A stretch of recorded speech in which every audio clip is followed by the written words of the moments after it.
আসসালামু আলাইকুম। আজকে অত্যন্ত আশ্চর্যজনক একটা গাছের সঙ্গে আপনাদের পরিচয় করে দিব। যে গাছটির পাতা বা পাতার গুঁড়া বা ফলের গুঁড়া যদি আপনি তরকারিতে ব্যবহার করেন, তাহলে ওই তরকারিতে অত্যন্ত ৫ রকমের মশলার ব্যবহার করতে হবে না। অর্থাৎ জয়ফল, জয়ত্রী, লবঙ্গ, গোলমরিচ এবং দারুচিনি।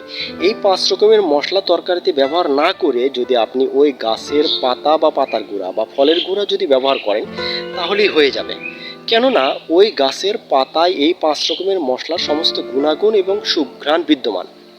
যেহেতু একাধিক মশলার বৈশিষ্ট্য ওই গাছের পাতায় বিদ্যমান, সেক্ষেত্রে ওই গাছটির নাম হচ্ছে অল স্পাইস, অর্থাৎ সমস্ত রকমের মশলা। তো চলুন আমরা গাছটি দেখে আসি কেমন, বা গাছ সম্পর্কে বিস্তারিত একটু আলোচনা করে আসি। এই মুহূর্তে আপনারা ভিডিওতে যে গাছটি দেখতে পাচ্ছেন সেটা হচ্ছে অল স্পাইস গাছ। গাছটির পাতা বেশ পুরু সবুজ এবং গাছটি মাঝারি আকৃতি বিশিষ্ট। এই গাছের ফুল সাধারণত মে থেকে আগস্ট মাস পর্যন্ত ফুল থেকে ফল হয়। ফল সাধারণত প্রথমে সবুজ এবং পরে কালো আকার ধারণ করে। গাছের ফল এবং পাতা ছায়ায় শুকিয়ে সাধারণত পাউডার তৈরি করা হয়ে থাকে। এই পাউডার বিভিন্ন দেশে কারি পাউডার নামে পরিচিত এবং বাহিরের দেশে ব্যাপক সমাদৃত মশলা হিসেবে। আমাদের দেশে এই গাছের ব্যবহার অত্যন্ত কম এবং নেই বললেই চলে। তবে কোনো উদ্যোক্তা বা কৃষক যদি এই গাছটির চাষ করে থাকে বাড়িতে, বাগানে বা রুফটপ গার্ডেনে, তো সেক্ষেত্রে এই গাছটির পাতা পাউডার ফর্মে নিয়ে মশলা হিসেবে প্রথমত ব্যবহার করতে পারবে। দ্বিতীয়ত হচ্ছে কি, বাণিজ্যিকভাবে যেমন হলুদের গুঁড়া বা মরিচের গুঁড়া ব্যবহার করা হয়, সেরকম ব্যবহার করতে পারবে। গাছটি সাধারণত চারা তৈরি করার জন্য ফল থেকে চারা তৈরি করা যায়, এছাড়া আবার কাটিং থেকে চারা তৈরি করা যায়। আপনারা যারা বাগানে, বাড়িতে বা রুফটপ গার্ডেনে এই চারাটি চাষাবাদ করতে চান বা লাগাতে চান, তারা আপনারা বিভিন্ন নার্সারিতে যোগাযোগ করবেন। সাধারণত ৩৫০ থেকে ১,০০০ টাকার মধ্যে গাছটির চারা পেয়ে যাবেন।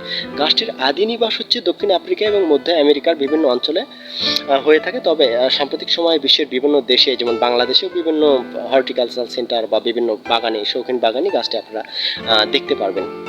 তো এই গাছটির একটা ব্যাপক বাণিজ্যিক গুরুত্ব রয়েছে। যেহেতু বাংলাদেশি মশলা হিসেবে এই গাছের গুঁড়া বা পাউডার ব্যবহার করা হয় না, তবে বাণিজ্যিকভাবে কেউ যদি চাষাবাদ করতে চায়, কেউ যদি বাড়িতে চাষাবাদ করতে চায়, তাহলে চাষাবাদ করলে এই গাছের পাতা থেকে যে পাউডারটা তৈরি করবে, সেই পাউডার থেকে সে তার পারিবারিক চাহিদা মেটাতে পারবে। এমনকি বাণিজ্যিকভাবেও যদি কেউ ব্যাপারটাকে গ্রহণ করে, তাহলে হলুদের গুঁড়া বা মরিচের গুঁড়ার মতো প্যাকেটজাত করে বাণিজ্যিকভাবে বিক্রি হওয়ার সম্ভাবনাটা অনেক বেশি। তো সেক্ষেত্রে আমি কৃষক ভাই বা নতুন উদ্যোক্তাদের পরামর্শ দিব যে আপনারা যদি গাছটি চাষ করতে চান, তাহলে নিকটবর্তী কোনো নার্সারিতে নতুবা কোনো কৃষি গবেষণা কেন্দ্রে যোগাযোগ করতে পারেন এবং গাছটি সংগ্রহ করতে পারেন। তো গাছটির যেহেতু ভবিষ্যৎ বাণিজ্যিক গুরুত্ব অনেক বেশি এবং অর্থনৈতিক গুরুত্ব অনেক বেশি, সেক্ষেত্রে আমি অবশ্যই উৎসাহ দেবো যে আপনারা সবাই গাছটি চাষাবাদ করেন। ধন্যবাদ সবাইকে। যদি ভিডিওটা ভালো লেগে থাকে অবশ্যই লাইক, কমেন্ট করবেন এবং পেজটিতে ফলো করে সাথে থাকবেন। আসসালামু আলাইকুম।